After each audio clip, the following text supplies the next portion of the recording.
झारखंड के गवर्नर श्री रमेश बैस जी, मुख्यमंत्री श्री हेमंत सोरेन जी,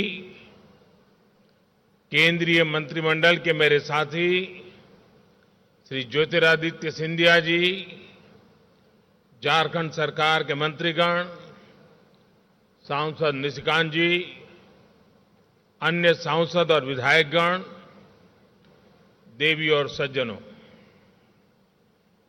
बाबा धाम आकर हर किसी का मन प्रसन्न हो जाता है। आज हम सभी को देवघर से झारखंड के विकास को गति देने का सौभाग्य मिला है। बाबा बैद्यनाथ के आशीर्वाद से आज 16,000 करोड़ रुपए से अधिक के प्रोजेक्ट्स का लोकार्पण और शिलान्यास हुआ है। इनसे झारखंड के आधुनिक कनेक्टिविटी, ऊर्जा, स्वास्थ्य, आस्था और पर्यटन को बहुत अधिक बल मिलने वाला है। हम सभी ने देवघर एयरपोर्ट को और देवघर एम्स, इसका सपना लंबे समय से देखा है। ये सपना भी अब साकार हो रहा है। साथियों, इन प्रोजेक्ट से झारखंड के लाखों लोगों का जीवन तो आसान होगा ही, व्यापार कारोबार के लिए, टूरिज्म के लिए, रोजगार स्वरोजगार के लिए भी अनेक नए अवसर बनेंगे। विकास की इन सभी परियोजनाओं के लिए मैं सभी झारखंड वासियों को बहुत बहुत बधाई देता हूं, अनेक अनेक शुभकामनाएं देता हूं। ये जो प्रोजेक्ट्स हैं, ये झारखंड में भले शुरू हो रहे हैं, लेकिन इनसे झारखंड के अलावा बिहार और पश्चिम बंगाल के भी अनेक क्षेत्रों से सीधा लाभ होगा। यानी ये परियोजनाएं पूर्वी भारत के विकास को भी गति देगी। साथियों, राज्यों के विकास से राष्ट्र का विकास, देश पिछले 8 वर्षों से इसी सोच के साथ काम कर रहा है। पिछले 8 वर्षों में हाईवेज, रेलवेज, एयरवेज, वाटरवेज, हर प्रकार से झारखंड को कनेक्ट करने के प्रयास में भी यही सोच, यही भावना सर्वोपरि है। आज जिन 13 हाईवे प्रोजेक्ट का लोकार्पण और शिलान्यास हुआ है, उनसे झारखंड की बिहार और पश्चिम बंगाल के साथ साथ बाकी देश के साथ भी कनेक्टिविटी मजबूत होगी। मिर्जा चौकी से फरक्का के बीच जो 4 लेन हाईवे बन रहा है, उससे पूरा संथाल परगना को आधुनिक सुविधा मिलने वाली है। रांची जमशेदपुर हाईवे से अब राजधानी और इंडस्ट्रियल सिटी के बीच यात्रा का समय और ट्रांसपोर्ट के खर्च दोनों में बहुत कमी आएगी। पलामा गुमला सेक्शन से छत्तीसगढ़ तक वहां पहुंच बेहतर होगी। पारादीप पोर्ट और हल्दिया से पेट्रोलियम पदार्थों को झारखंड लाना भी और आसान हो जाएगा, सस्ता हो जाएगा। रेल नेटवर्क में भी जो आज विस्तार हुआ है, उससे पूरे क्षेत्र में नई ट्रेनों के लिए रास्ते खुले हैं, रेल ट्रांसपोर्ट और तेज होने का मार्ग बना है। इन सभी सुविधाओं का सकारात्मक असर झारखंड के औद्योगिक विकास पर पड़ेगा। साथियों, मुझे 4 साल पहले देवघर एयरपोर्ट का शिलान्यास करने का अवसर मिला था। कोरोना की मुश्किलों के बावजूद भी इस पर तेजी से काम हुआ और आज झारखंड को दूसरा एयरपोर्ट मिल रहा है।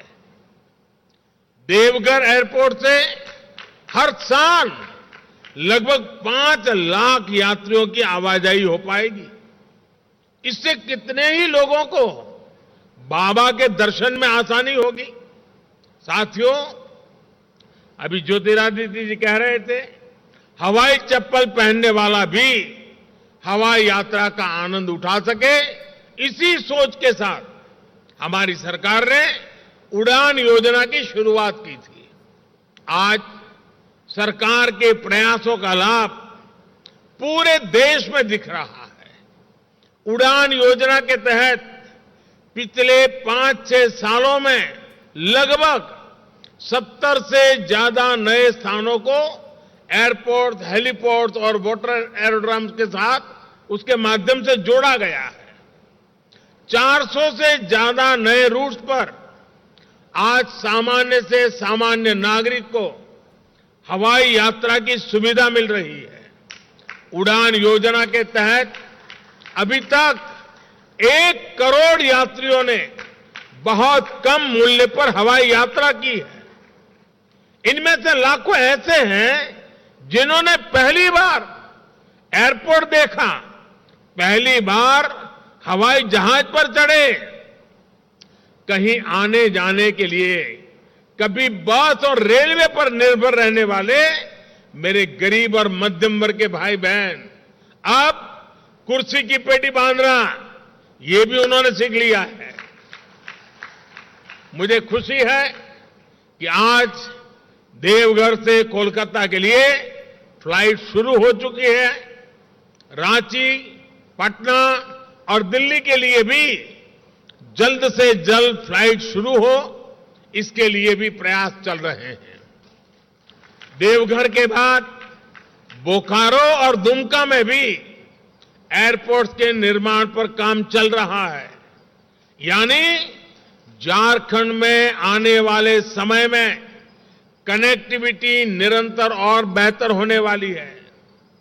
साथियों, कनेक्टिविटी के साथ साथ देश के आस्था और आध्यात्म से जुड़े महत्वपूर्ण स्थलों पर सुविधाओं के निर्माण पर भी केंद्र सरकार बल दे रही है।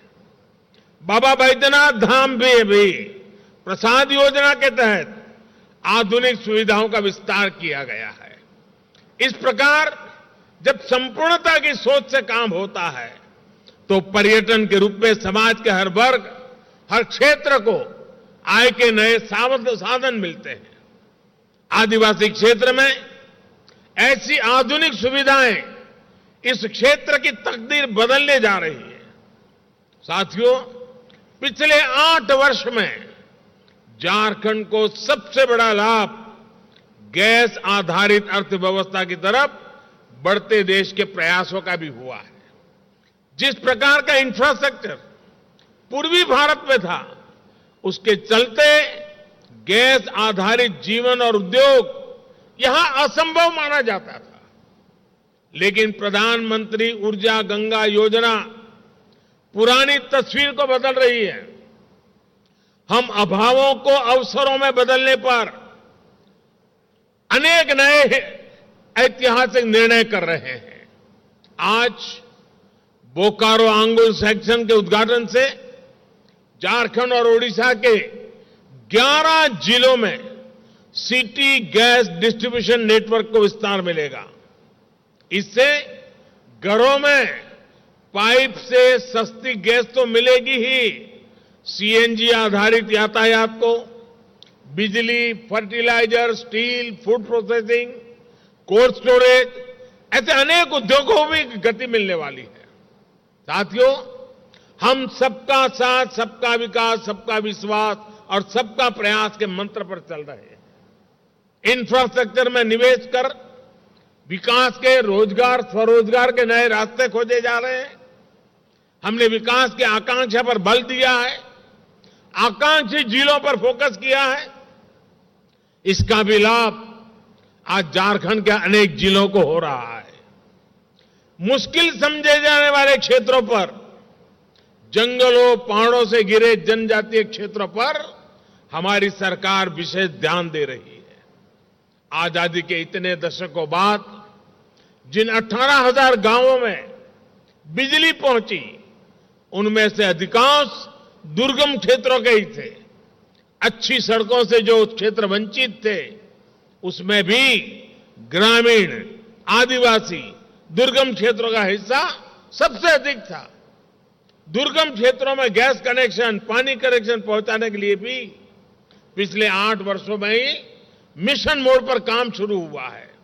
हम सभी ने देखा है कि पहले किस तरह बेहतर स्वास्थ्य सुविधाएं भी सिर्फ बड़े बड़े शहरों तक ही सीमित थी। अब देखिए, एम्स की आधुनिक सुविधाएं अब झारखंड के साथ साथ बिहार और पश्चिम बंगाल के एक बड़े जनजातीय क्षेत्रों को मिल रही है।